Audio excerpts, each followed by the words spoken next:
Señores participantes del módulo de negociación y resolución de conflictos socioambientales, sean ustedes bienvenidos a la sesión 9 denominada Políticas Públicas y Conflictos Socioambientales. Esta es una iniciativa del Instituto Peruano de Políticas Públicas. En principio debemos referirnos al convenio número 169 de la Organización Internacional del Trabajo, versado sobre pueblos indígenas y tribales en países independientes. Bien, aquí el convenio en principio manifiesta que se aplica a los pueblos tribales en países independientes cuyas condiciones sociales, culturales y económicas les distingan de otros sectores de la colectividad nacional y que estén regidos total o parcialmente por sus propias costumbres o tradiciones o por una legislación especial. De otra parte, involucra también a los pueblos en países independientes considerados indígenas por el hecho de descender de poblaciones que habitan en el país o en una región geográfica a la que pertenece el país en la época de la conquista o la colonización, o del establecimiento de las actuales fronteras estatales y que, cualquiera que sea su situación jurídica, conservan todas sus propias instituciones sociales, económicas, culturales y políticas o parte de ellas. Vemos entonces que estamos refiriéndonos a lo que algunos denominan como pueblos originarios, ¿no? Y básicamente establece esta dilucidación para ponderar la situación jurídica de estos pueblos que van a mantener rasgos culturales, estructuras de coexistencia y de organización que son correspondientes con dimensiones económicas, pero también con dimensiones jurídicas, que van a establecer diferencias probablemente dentro de lo que es la concepción occidental o occidentalizada de la vida en colectividad. La preeminencia del derecho consuetudinario sobre el derecho positivo, para estos efectos, siempre será una polémica, ¿no? La conciencia de su identidad indígena o tribal debe considerarse un criterio fundamental para determinar los grupos a los que se aplican las disposiciones del presente convenio, nos dice literalmente. De otra parte, la utilización del término pueblos en este convenio no debe interpretarse en el sentido que tenga implicancia alguna en lo que atañe a los derechos que pueda conferirse a dicho término en el derecho internacional. Por cierto, esto es algo mucho más restricto. De otra parte, entre las obligaciones de los gobiernos está que estos deban asumir la responsabilidad de desarrollar, con la participación de los pueblos interesados, una acción coordinada y sistemática con miras a proteger los derechos de esos pueblos y a garantizar el respeto de su integridad. En esa medida, esta acción debe incluir medidas como que aseguren a los miembros de dichos pueblos gozar, en pie de igualdad, de los derechos y oportunidades que la legislación nacional otorga a los demás miembros de la población. Es decir, los iguala ante la ley, en primer término, los hace partícipes de los beneficios del jus imperium. De otro lado, que promuevan la plena efectividad de los derechos sociales, económicos y culturales de esos pueblos, respetando su identidad social y cultural, sus costumbres y tradiciones y sus instituciones. Nuevamente, volvemos sobre la relación que hay entre el derecho que nace a partir de la tradición, el derecho no escrito, pero que regula la convivencia social de acuerdo a patrones culturales o de tradición, que genera instituciones inclusive de administración de justicia, y esto vinculado con el ejercicio pleno, o sea, el ejercicio efectivo de los derechos sociales y económicos, no solamente a nivel nominal, no solamente a nivel declarativo, sino es tangencial el que tenga que alcanzar efectividad. De otra parte, dice que ayuden a los miembros de los pueblos interesados a eliminar las diferencias socioeconómicas que puedan existir entre los miembros indígenas y los demás miembros de la comunidad nacional de una manera compatible con sus aspiraciones y formas de vida.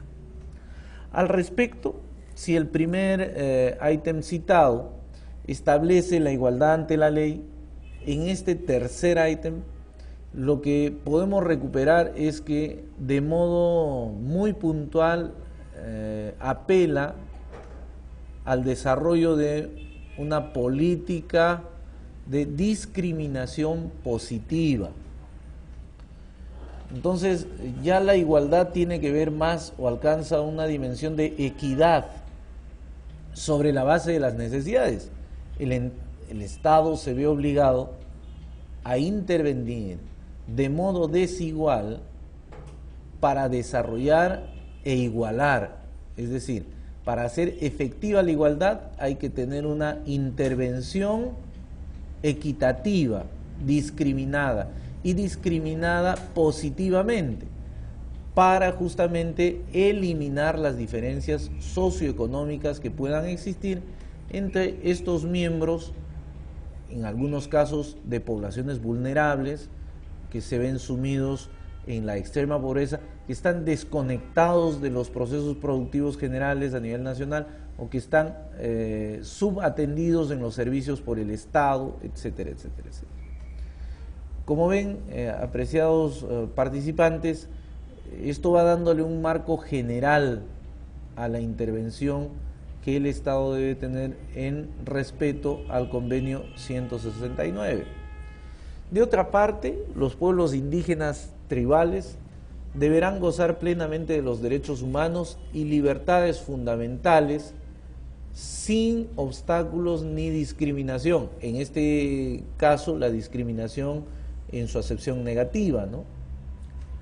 Las disposiciones de este convenio se aplicarán sin discriminación a los hombres y mujeres de esos pueblos. Nuevamente, hace sobre la base de un enfoque de género una digresión para subrayar la presencia de la mujer en estas comunidades. Históricamente, muchas comunidades confieren un segundo lugar y por lo tanto derechos limitados o recortados o disfuncionales a la sociedad occidental que se otorgan a la mujer. Y la idea no es solamente equiparar o igualar en el ejercicio de sus derechos entre pueblos originarios o indígenas con el resto de la comunidad nacional, sino al interior de la propia comunidad indígena garantizar el acceso a estos derechos de la mujer. Bien, no deberá emplearse ninguna forma de fuerza o de coerción que viole los derechos humanos y las libertades fundamentales de los pueblos interesados, incluidos los derechos contenidos en el presente convenio. Es decir, nuevamente, que no se puede hacer uso del carácter coactivo del Estado para imponerle determinadas características a su sociedad. Más bien es un proceso de asimilación por disposición voluntaria, por adhesión de estos pueblos, por asimilación de la cultura, más que por un proceso de ejercicio de la fuerza. Y esto tiene que ver también con las cosmovisiones, lo que representa el medio para un poblador nativo, posiblemente que no tiene una concepción clara de territorio en tanto o de jurisdicción, en tanto su vida pueda ser no sedentaria, sino nómade. Entonces, no hay una concepción de residencia, sino móvil, y el aprovechamiento del territorio a partir de una rotación que en muchos casos puede terminar siendo un indicativo para poder establecer las diferencias de concepción sobre la base de la propiedad, por ejemplo, ¿no? ¿Qué significado tiene la propiedad en uno y otro mundo? Estos son aspectos que ciertamente llevan a preocupación, sobre los que debe atender la intervención del Estado.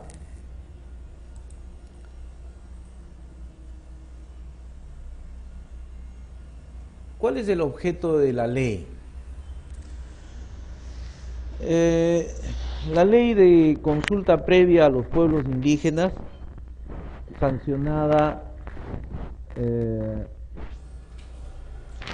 el 7 de septiembre del 2011, ya en el gobierno del presidente Humala, nos dice que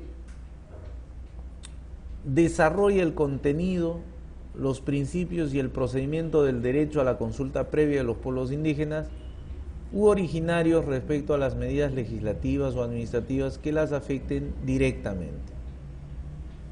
Se interpreta de acuerdo o en conformidad con las obligaciones establecidas en el convenio 169, del cual hace instantes habláramos, y ratificado por el Estado peruano por resolución legislativa 26253.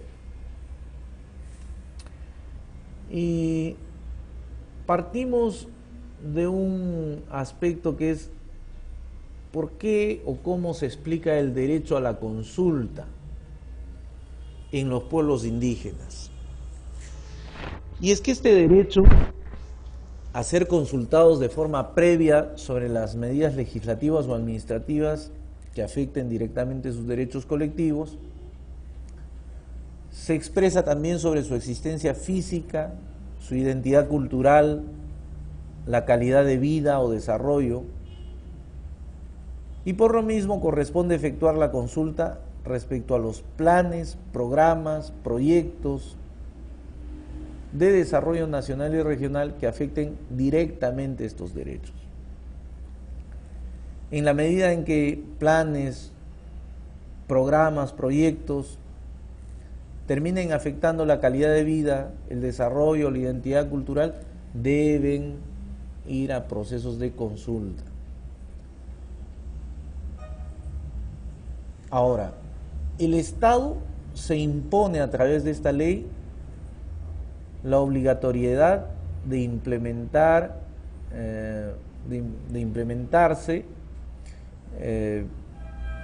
para estos mismos efectos. ¿Cuál es la finalidad de esta consulta? Pues no es otra que la de alcanzar un acuerdo o consentimiento entre el Estado y los pueblos indígenas u originarios respecto a la medida legislativa o administrativa que les afecten directamente. Al momento de que los poderes del Estado, las funciones del poder del Estado, sea legislativa o ejecutiva, implementan medidas que se traducen en políticas públicas, que impactan la vida política, estas deben nacer a través del diálogo intercultural que garantice su inclusión en los procesos de toma de decisión del Estado. Por lo mismo es menester, y es el espíritu en la finalidad de esta consulta, la adopción de medidas respetuosas de sus derechos colectivos. ¿Quiénes son sujetos del derecho a la consulta? Pues los titulares del derecho a la consulta son los pueblos indígenas u originarios, cuyos derechos colectivos pueden verse afectados de forma directa por una medida legislativa o administrativa. Estos son los sujetos de derecho. entiéndase en una interpretación teleológica, que es la cautela del valor colectivo y del patrimonio colectivo que tienen estos pueblos, ¿no?, que son amparados por la comunidad internacional, además.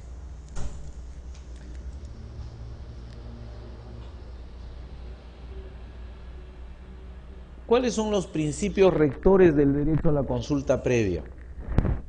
Por un lado está la oportunidad, y es que el proceso de consulta se realiza de forma previa a la medida legislativa o administrativa a ser adoptada por las entidades estatales. Esto que se desarrolla como un derecho de democracia directa, ¿no?, que va a ser complementado con otros, como consultas posteriores, ¿no?, en otros institutos, en otras instituciones que están contenidas en el desarrollo constitucional. Bueno, aquí la oportunidad tiene que ver con la anticipación a la medida, la capacidad de anticiparse a la medida. De otra parte está la interculturalidad, ¿no?, el principio intercultural.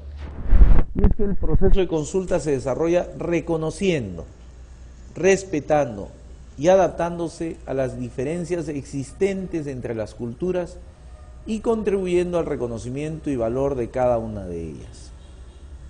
Por supuesto, la discusión en los años 70 y 80, en gran parte de los intelectuales en el país, nos llevaba a pensar si es que el destino del país era construir una nación sobre la base de la homogeneidad, o más bien el reconocer un Estado plurinacional.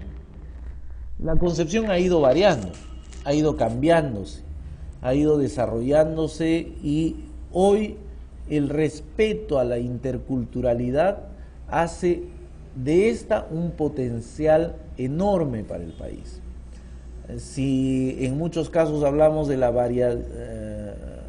variabilidad o de la variedad de nuestros climas y de nuestros pisos ecológicos, aquellos hombres que se expresan en estos medios no hacen sino desarrollar culturas que son específicas, que son producto de la adaptación a esos medios, y entonces pretender borrar culturalmente a esto sería como forzar la propia existencia natural, ¿no? Por otro lado está la buena fe, el principio de buena fe. Bajo este principio, las entidades estatales analizan y valoran la posición de los pueblos indígenas u originarios durante el proceso de consulta en un clima de confianza, colaboración y respeto mutuo. El Estado y los representantes de las instituciones originarias tienen el deber de actuar de buena fe, estando prohibidos de todo proselitismo partidario y conductas antidemocráticas. Es decir, que este principio lo que está planteando es que el individuo se conduzca sobre la base de la racionalidad y el recto juicio, fuera de intereses subalternos, más allá de intereses de facción que puedan llevarlos a fijar posturas ideológicas o conductas antidemocráticas que se funden más en la imposición antes que en la construcción colectiva, ¿no?, de una decisión. Pero además, y por sobre ello, que haya una predisposición sana, que haya una confianza sana, que que cautele el proceso. El principio de flexibilidad nos dirá que la consulta debe desarrollarse mediante procedimientos apropiados al tipo de medida legislativa. Es decir, no puede desarrollarse una plantilla para todos los casos o situaciones, así como tomando en cuenta las circunstancias y características especiales de los pueblos indígenas u originarios involucrados. ¿Cuál es el plazo razonable? Pues nos podemos referir a este como aquel que se lleva a cabo considerando la pertinencia y sobre todo la capacidad que permita a las instituciones u organizaciones representativas de los pueblos u originarios conocer, reflexionar y realizar propuestas concretas sobre la medida legislativa o administrativa objeto de la consulta. En cuanto a ausencia de coacción o condicionamiento, esto es muy importante, ya que la participación de los pueblos indígenas u originarios debe ser realizada sin coacción o condicionamiento alguno. En muchos casos, la prebenda nos lleva a justamente condicionar la voluntad de los individuos y en el fondo puede ser un caramelo que termine haciéndole daño a la comunidad, ¿no? A futuro, sacrificar el futuro por el presente. Y en cuanto a información oportuna, tenemos que los pueblos indígenas u originarios tienen derecho a recibir por parte de las entidades estatales toda la información que sea necesaria, de manera que puedan, con conocimiento de causa, manifestar su punto de vista. Debidamente informados sobre la medida legislativa o administrativa, se aplicaría la consulta.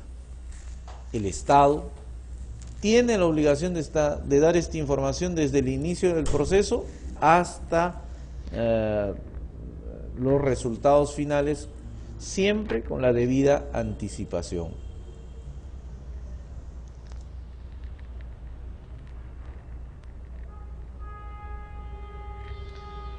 Ustedes tienen en pantalla las etapas del proceso de consulta y allí identificamos las medidas objeto de la consulta, ¿no?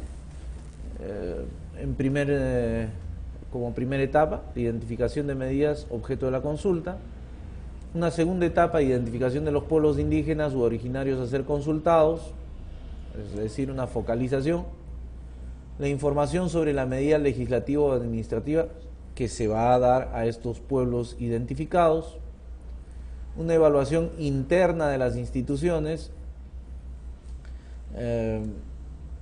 por lo cual las instituciones u organizaciones de los pueblos indígenas deben contar con un plazo razonable para realizar un análisis sobre los alcances o incidencias de la medida legislativa, un término de tiempo que les permita hacer un análisis de reflexión de cómo esto afecta a sus derechos colectivos. Se debe dar la publicidad de la medida legislativa o administrativa, para lo cual están obligados las entidades del Estado que están comprometidas en esta medida. Es preferible siempre que se haga en coordinación con la población afectada, ¿no? De hecho, siempre sí con el conocimiento, pero decimos preferible en la medida en que puedan participar también en este proceso de publicidad. Ya mismo llegamos al proceso de diálogo intercultural que se va a realizar sobre los fundamentos de la medida, sus posibles consecuencias y el ejercicio de estos mismos derechos colectivos,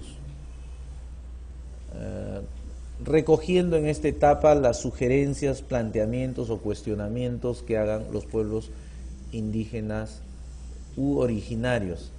Finalmente, la decisión que es la aprobación de la medida legislativa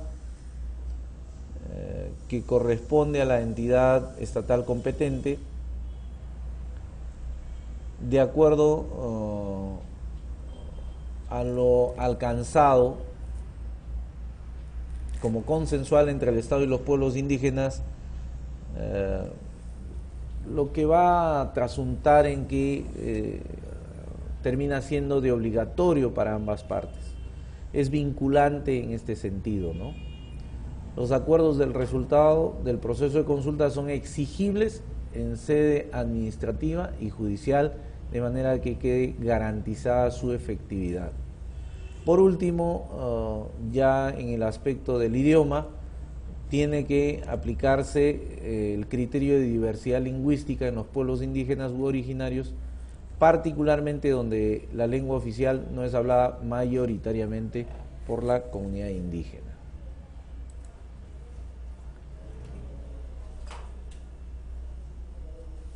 Tenemos que el sistema legal en función al medio ambiente y el sector minero, por un lado, a nivel político y social, tienen ustedes desde la Constitución Política del Perú, pasando por la Ley de Base de Descentralización, las leyes orgánicas de municipalidades, la LOM, la LORG, etcétera, etcétera, ¿no? Las leyes. En cuanto a legislación ambiental, Ley General del Ambiente, evaluación de impacto ambiental, orgánica de aprovechamiento sostenible de los recursos naturales, etcétera, ¿no? Hasta el Decreto Supremo 012-2009 que reseña la Política Nacional del Ambiente, texto único ordenado en cuanto a minería, general de minería, la norma sobre imposición de servidumbre, de seguridad e higiene minera, el reglamento de seguridad e higiene minera, etcétera, etcétera, etcétera. Aquí presentamos un rol breve en cada caso de la legislación que debiera ser consultada y referida. Sin duda es mucho más ampulosa la legislación al respecto. Señores participantes, hemos concluido con la sesión 9 en cuanto al módulo de negociación y resolución de conflictos y estaremos con ustedes en la sesión 10 para asumir políticas empresariales y conflictos socioambientales. Por su atención, muchas gracias.